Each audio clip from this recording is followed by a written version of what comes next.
Thank you very much, Mr. Chairman. Mr. Schuman, I want to pick up where the chairman left off with you. You were the head of the IRS from 2008 to 2012. All of this activity happened on your watch. The development of these terms, the use of the terms, and the targeting of conservative groups. The IG called this activity inappropriate, but I think it's far worse than that. It undermines the public trust in the IRS, and that's very, very unfortunate. I want to ask you about two major issues. First, I'd like you to address the allegation that the administration was engaged in some kind of effort to use the IRS to target its political enemies. So I want to walk through this very quickly with you. Who nominated you to be the head of IRS? President Bush. Are you biased against conservative groups? No. Do you think they deserve more scrutiny than liberal or progressive groups? No. Did you ever order IRS employees to target conservative groups? No. Did you ever encourage or prompt them to do so in any way? No. Did you ever receive instructions from anyone at Treasury to target conservative groups? No. Did you ever receive instructions from anyone at the White House to target conservative groups? No. So these misguided actions, Mr. Schulman, were initiated by IRS employees. They were not part of any administration conspiracy, and you had no knowledge of them before 2012. Is that right? I personally don't remember ever hearing about this until the spring of 2012. Now, we've dispensed with that issue. I want to address the very serious question of why you failed to inform Congress about these activities last year when you learned of them. And I must tell you, Mr. Schulman, I want to remind you that you are under oath. And I tell you, when I watched your testimony the other day, it was very troubling. As a matter of fact, some of your testimony this morning has been troubling. And so I want you to give us your answers, and I know you will be truthful. Members of Congress wrote numerous letters to you expressing concern that conservative groups were being targeted by the IRS.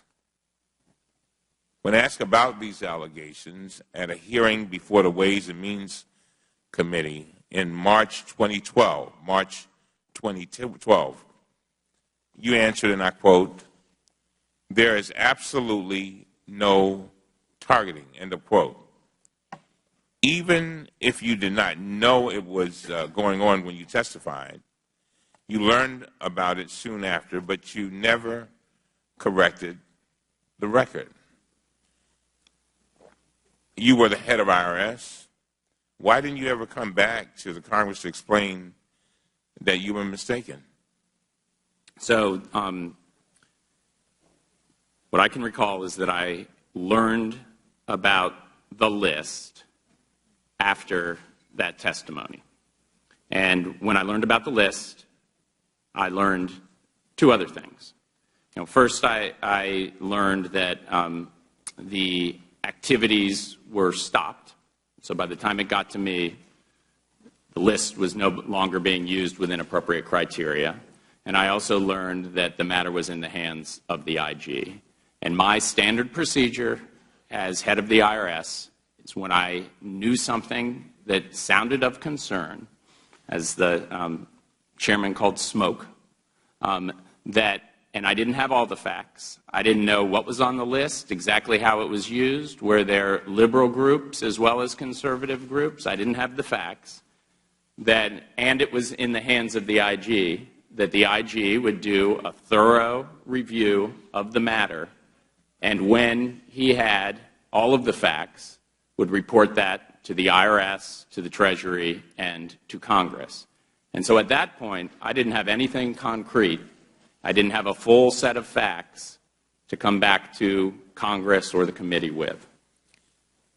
That answer would be more acceptable if you had not given the answer that you did in March 2012. When Congress asks you a question and then you say these words, there's absolutely no targeting. It seems to me that even given what you just said, you knew that Congress was concerned about this issue. You knew then that the information, you just said it had been corrected, but it seems to me that if you say to the Congress, absolutely not, absolutely no targeting, it seems to me that you would come back, even if it was a phone call or a letter or something. I mean, common sense.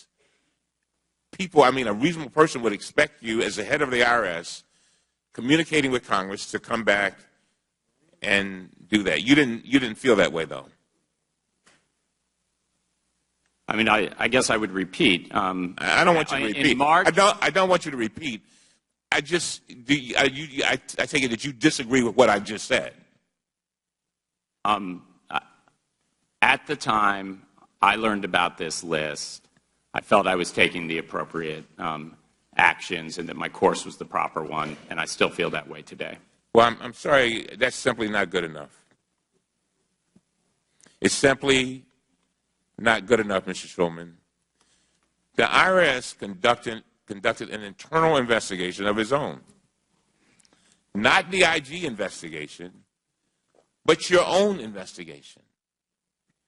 You personally knew there was a target list. You knew it said Tea Party on it. You put new processes in place, and you took personnel actions. You reassigned at least one individual back in 2012. Come on, Mr. Shulman. I mean, help us help the taxpayers. Am I missing something? So did you have an investigation? Was there an internal investigation? I never understood that word of internal investigation. Did you ever reassign at least one person back in 2012? Not that I was aware of. You don't know that? To the best of my knowledge, I was not involved in the reassignment of people in the determinations unit. I have no recollection of that. So when you learned about the targeting, apparently you made some kind of inquiry because you said you found out that it had been resolved. Who did you go to and who told you that it had been resolved, and what did they say the resolution was? You were the head of the IRS. I was the head of the IRS. And you got Congress people that were upset about targeting. They had been asking questions. You had come and said there was absolutely no targeting. And so help me with this. Yeah. First of all, I mean, let me express this is a very serious matter, and I fully recognize that. This was a 90,000 person agency, and this was a unit that was working on applications by definition for organizations that had political activity.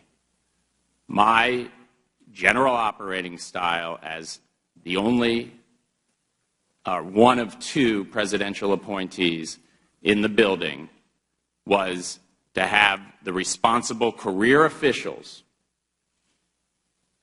be the hands-on people in sensitive case matters that involve political activity.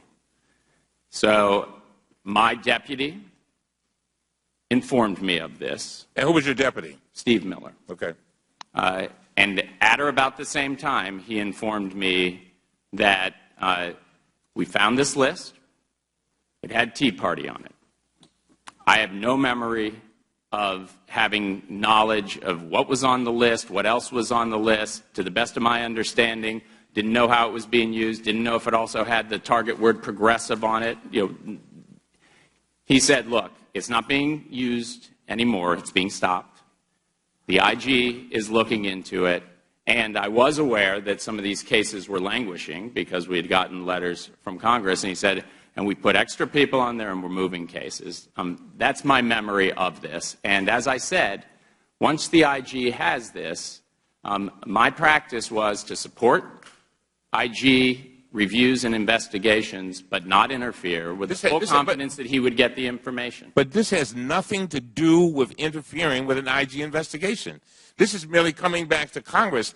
You got to understand why I'm getting to this. Remember in my opening statement, I said two words, just two. Truth and trust.